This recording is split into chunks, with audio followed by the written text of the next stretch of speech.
yaşamaq yaxşıdır, yoxsa ölmək?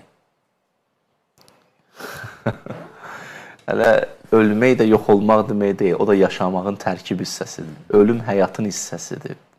Həyatın bir tərkib hissəsidir. Həyat nə edir? Davam edir. İnsan öləndə bədən ruhu tərk edir. Başqa bir ora aid olan bir bədən qəbul edir ruh və insan nə edir? Yenə də həyatın davam edir. Yəni həyat anlayışı bitmir. Necə ki, məsələn, bədən bilirsiniz nəyə bənzəyir? Ruhun müqabilində bədən nəyə bənzəyir? Elə biz bugün bir paltar giyinirik, sabah dəyişirik, başqa paltar giyinirik, o birisini dəyişirik, başqa paltar giyinirik.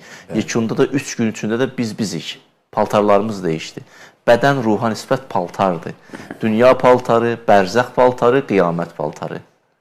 Yəni, belə baxdıqda ruh 3 halın üçündə də yaşayır.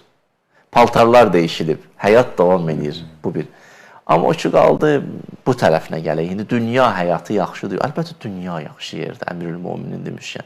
Biz hara çatacaqsa, buradan çatacaq. Buradan yetişəcəyik.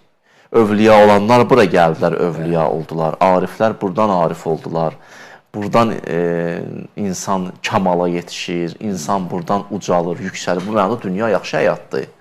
Yaxşı yerdir və ona görə yaşamağa da dəyər bu anlamda baxsaq. Birincədəki dediyimiz ailədir.